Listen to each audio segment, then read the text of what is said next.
Tagalog or English? O Tagalog na lang. We realize after helping a lot of people for the last 22 years, they keep coming back.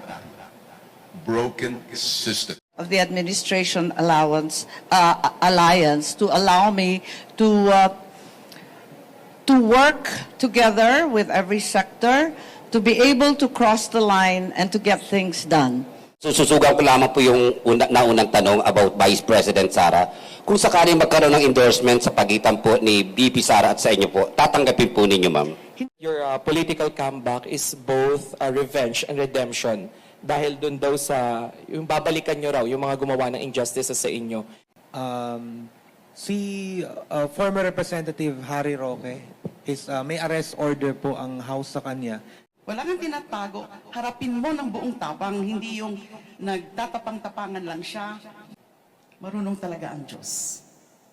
Yung mga hindi boboto sa akin, yung pumapalakpak kay Marcos at nananiwala sa Taliano Gold.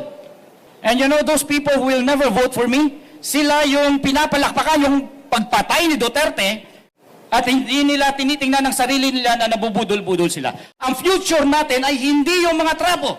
Ang future natin ay hindi yung kapastusan. Ang future natin...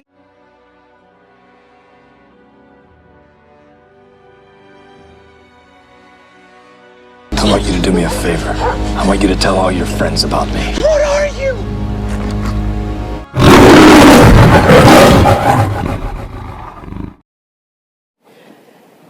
Yes, magandang umaga po sa inyong lahat. Nakapag-file ako. Ako yung ika-19 na kandidato na pumila para sa senador. Ako ay pumila sa ilalim ng dati kong partido, nasyonalista, pero hindi po ako kaalyado ng anumang pangkat, anumang sektor, anumang grupo. Kaya tinataya ko na ako'y mananatiling malaya at matatag. I have not resigned my old party, the Nationalista Party.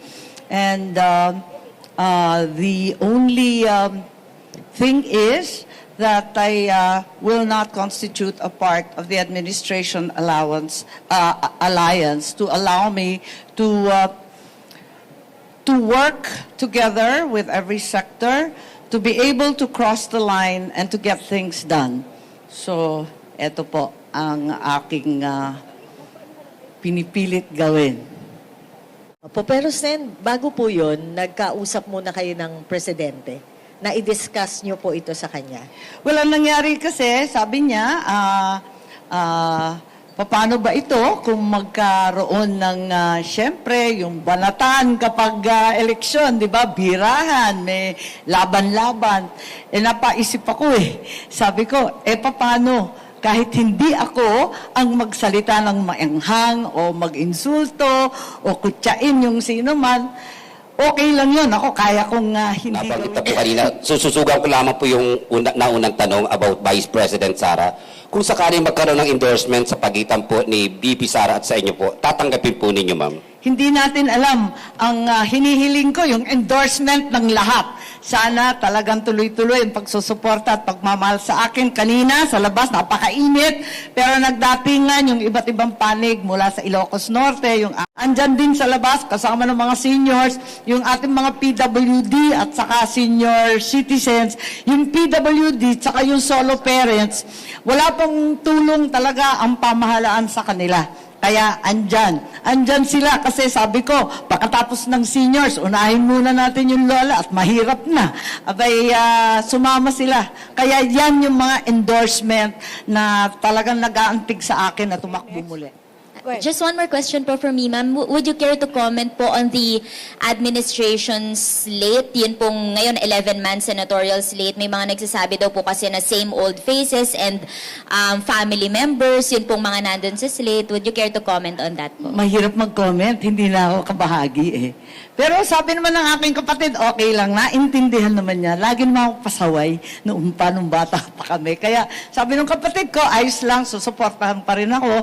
Ako naman, hindi naman kami kailanman nag-aaway. Hindi naman kami nagsasagutan o nagkakainitan. Ang amin lamang, talagang ito paniwala ko na higit ako makakatulong sa kanya at hindi siya malalagay sa alanganin. Magandang araw po sa inyong lahat. Today, we, the lead nominees of the party list Mamamayang Liberal, or ML, the multi-sectoral wing of the Liberal Party, filed their respective CONCAN for next elections, for the 2025 elections, to participate in the party list elections. Tribune. Hello po, former Hello. Senator. I would just like to ask, kasi earlier this year, sinabi niyo po na hindi na po kayo tatakbo for next year's elections. I wonder what changed your mind po. Salamat.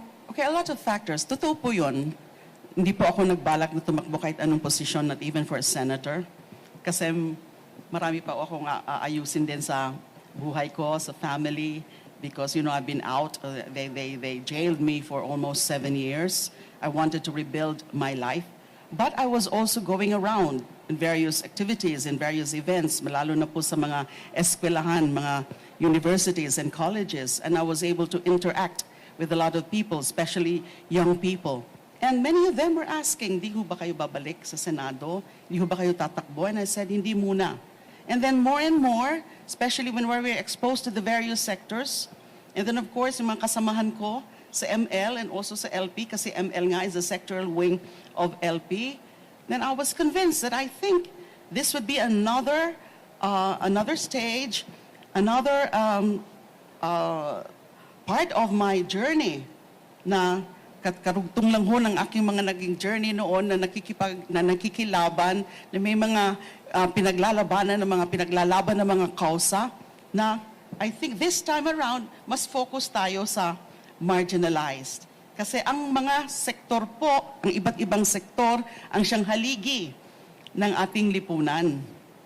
And nangangailangan sila panahon na para bigyan sila ng mas malakas na boses. At habang isusulong namin sa ML yung kapakanan ng mga marginalized sectors, yan din ang pagkakataon na makikipag-engage kami sa diskurso ng mga napaka-importanteng suliranin at issue ng ating bayan. Marami na ho tayong nakikitang mga issue ngayon, maraming mga nangyayari ngayon, maraming mga naglalabasan na mga revelasyon.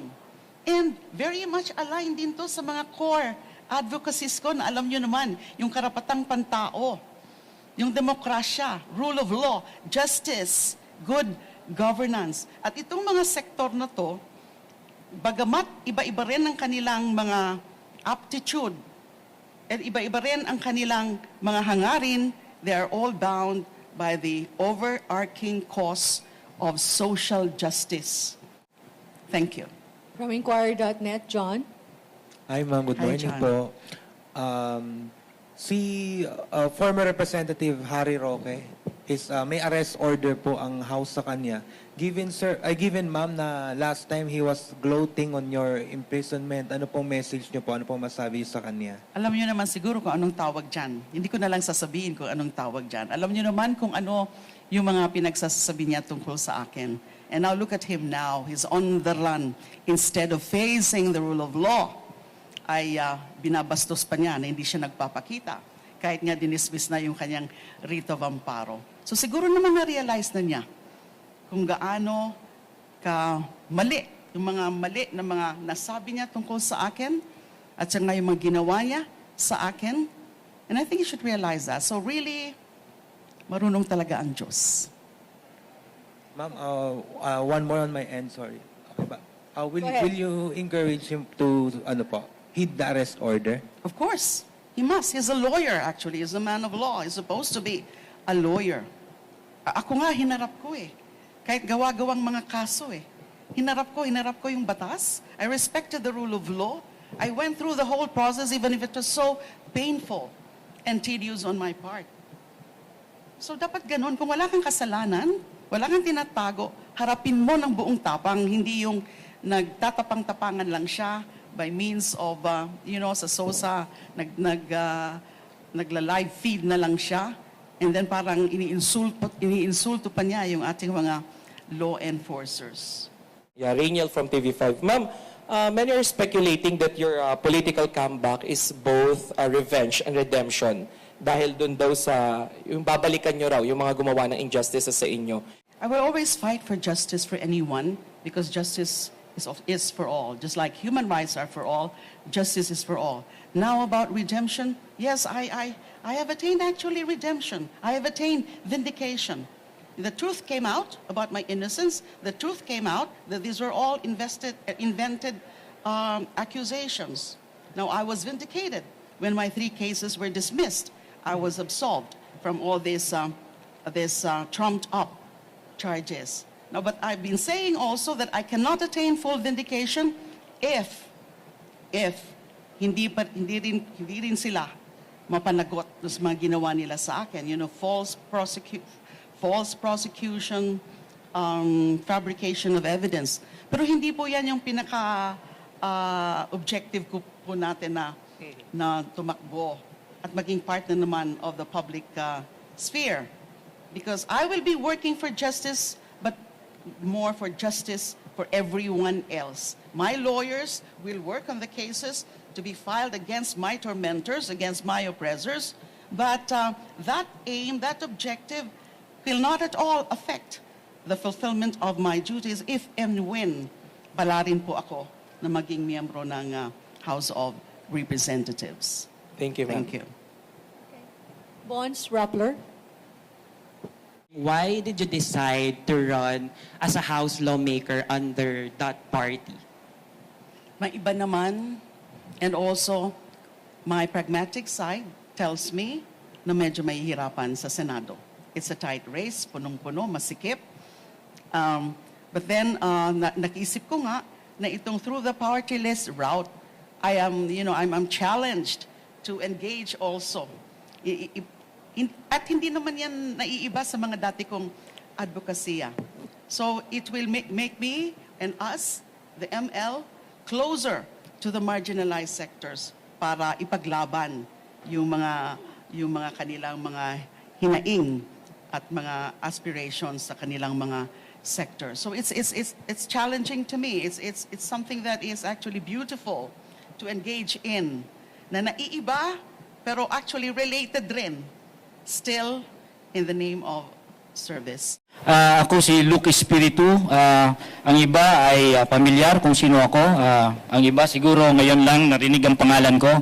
Ngunit ako'y tumakbo sa pagkasenador noong 2022 sa ilalim ng Partido Lakas ng Masa sa slate ni Calio de Guzman at ni Walden Bello. Ako ay pangulo ng bukluran ng manggagawang Pilipino. Ako ay labor leader, climate activist, human rights activist, at ako ngayon ay tumatakbo muli bilang senador sa ilalim ng Partido Lakas ng Masa at itataguyod namin ang lahat ng mga interes ng pinakababa ng ating lipunan, ng mga manggagawa, ng mga masang maralita.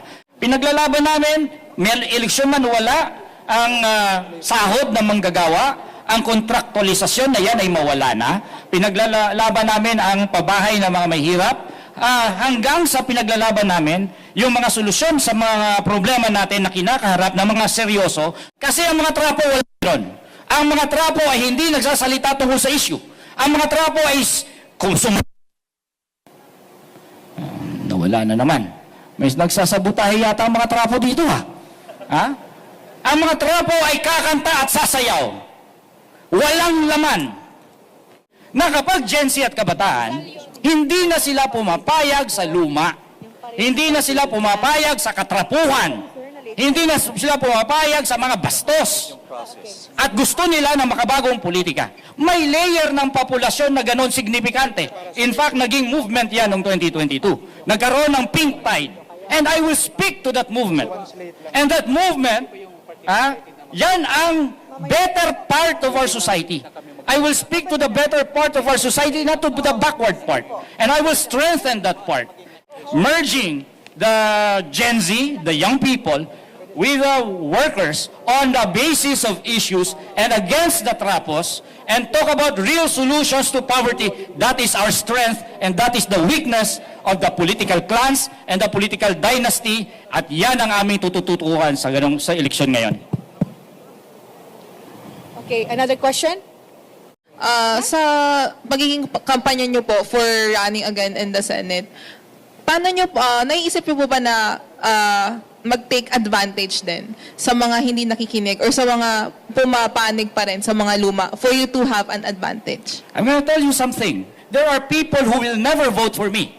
And you know those people who will never vote for me? Sila yung pinapalakpakan yung pagpatay ni Duterte sa mga 10,000 o more than that na mga masang Pilipino. Yung mga hindi boboto sa akin, yung pumapalakpak kay Marcos at naniniwala sa Taliano Gold. At hindi nila tinitingnan ng sarili nila na nabubudol-budol sila. Alam mo kung sinong hindi boboto sa akin? Yung mga trolls na bayaran.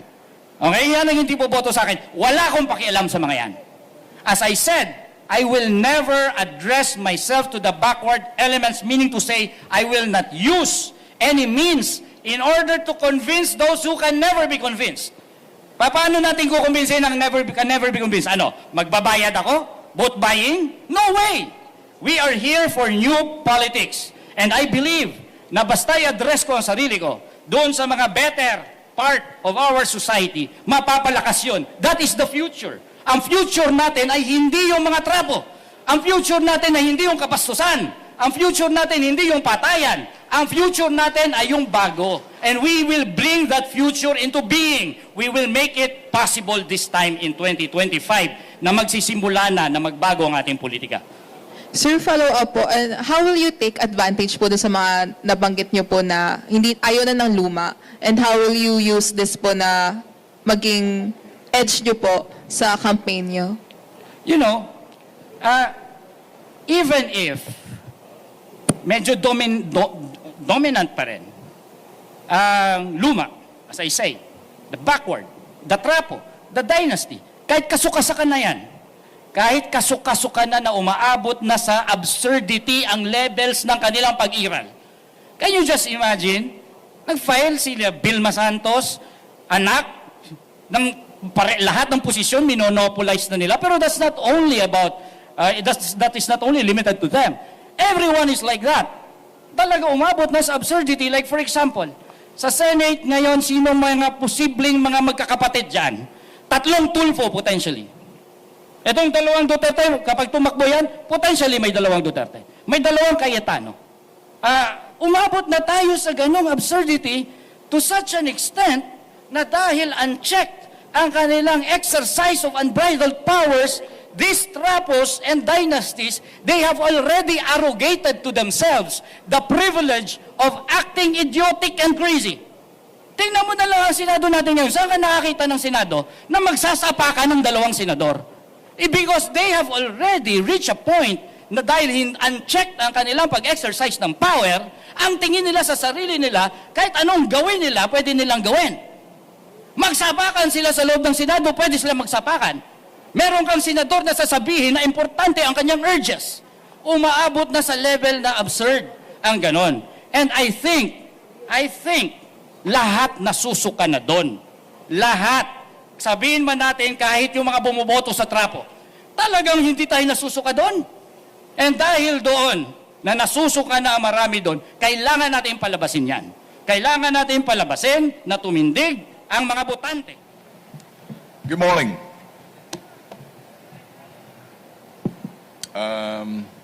Tagalog o English? O Tagalog na lang. Mas kilala sa pangalan Bitag. Bitag is Ben Tulfo or Ben Bitag Tulfo. I'm a journalist by profession. It's been about 22 years na ginagawa namin yung community service. And I'm an executive of Bitag Media Unlimited Incorporated. We've been in this kind of business for the last 22 years. So one of the things that we specialize is community service. We call it community service because we're not in the public service. Why community service? Because we're not public servant. We're in the Fourth Estate. And being in the Fourth Estate, we're supposed to be agnostic, which means our job is to tell the truth.